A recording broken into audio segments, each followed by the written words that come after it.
punched in the mouth. I learned that when I was about 14 years old, because I grew up in Washington, D.C., and I have no interest in saying the magic word. But my point is this. If there's a magic word that I say that could get me punched in the mouth on the streets of Washington, D.C., why isn't there a magic word that Iran could say that would get them punched in the mouth by Israel? And essentially, if I say the N-word, I'm not saying death to N-words. That would be even worse. That would be something I would definitely not say, because it's in my heart, it's not something I believe. If I said death to Chinese people or death to Jews or blah, blah, blah, you would think, that's a hateful guy. Maybe it would be justified punching that guy in the mouth, and you would not be wrong. But Iran has been saying for 75 years, they've been saying death to America and death to Israel. And at some point, I think if you come talking out the side of your neck and saying to your mother, you're going to get punched in the mouth. And that's just how I feel about it. Okay. Excuse me, guys. Oh, sorry. I just wanted to say, he started his conversation off in Gold's room yesterday, Hurricane's room yesterday, just with this exact thing. And that's fine. The exact same thing. That's fine. I don't see how it's related to yesterday. So regardless of the fact, I don't care what I say the word. So check this out, y'all. I'm gonna be honest with you. It's okay because he might be trying to get a feel of the conversations or where the difference is. I don't know. Sometimes people just try to educate themselves and learn from each room. It's okay. I was just trying to make a point about fighting threatening language, that if I say this or that, if I say fuck your mother, that's also threatening language. All of that stuff is... Hey, we're not gonna jump on this stuff. You got something to say? No, we already know. I already know. Okay, go ahead. Thank you. So, my friend, it's hard to debate on your personal opinions. You can have whatever personal opinions you think you have, and right on use of certain language and what should happen. But if we're talking to other people on norms, this is your personal norm that you propose, and you certainly can vote based on that if you're in the United States to uphold that norm, right? But that doesn't necessarily mean that other people agree on that norm, right? So you can try convincing other people that that norm should be upheld. But generally, when we're talking about norms in international relations, we're talking about international law. So do you recognize international law, or it should be your personal norm that people go on by?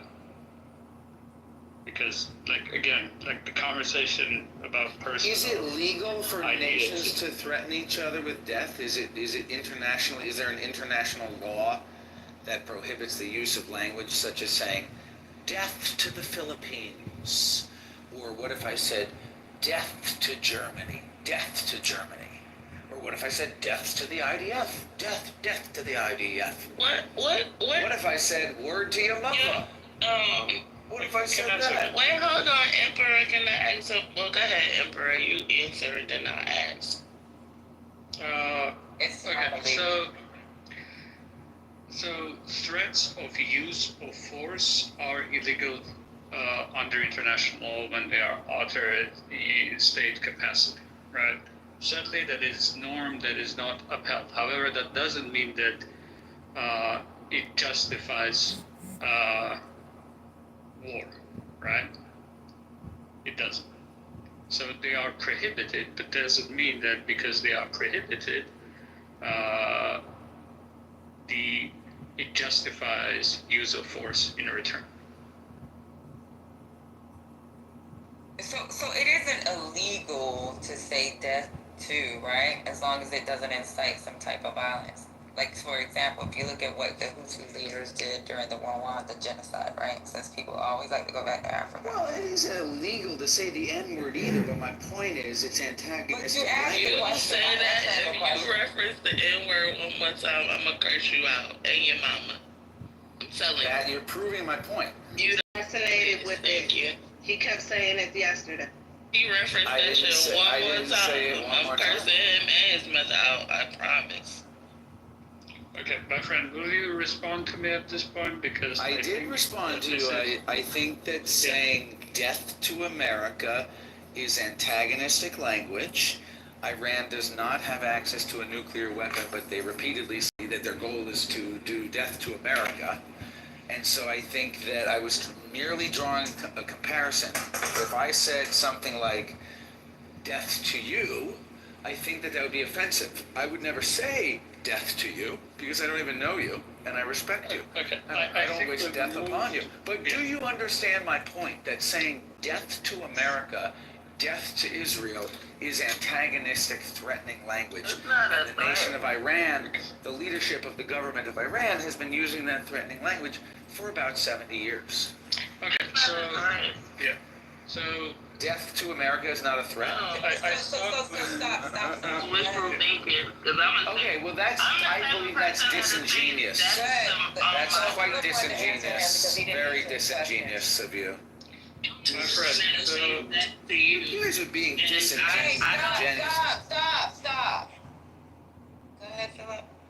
yeah, so I thought we agreed to move to international law rather than your personal value system, right? Again, it's impossible for me to debate your personal value system and your comparison with interpersonal. I'm not talking about my personal value system. You're gonna have to stay on mute, my friend.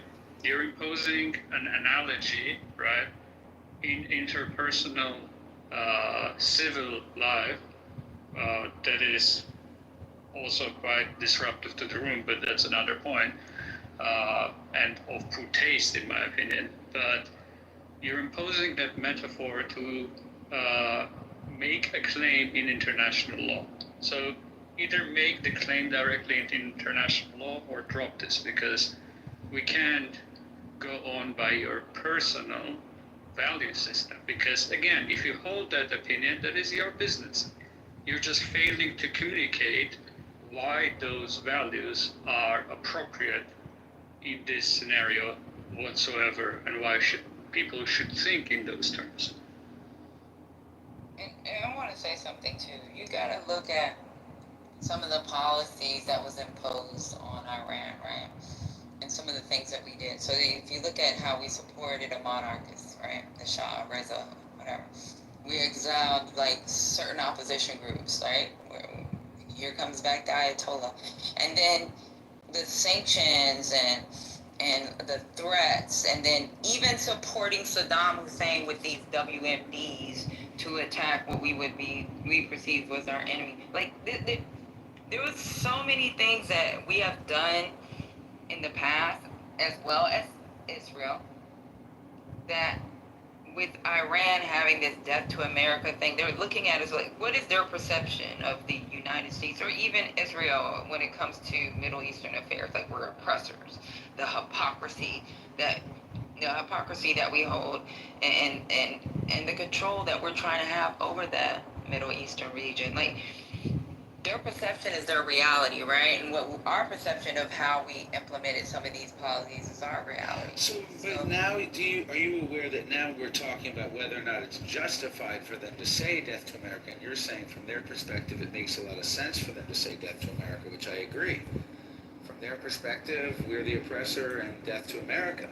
I did look it up, and there is an international law that prohibits any nation from threatening any other nation.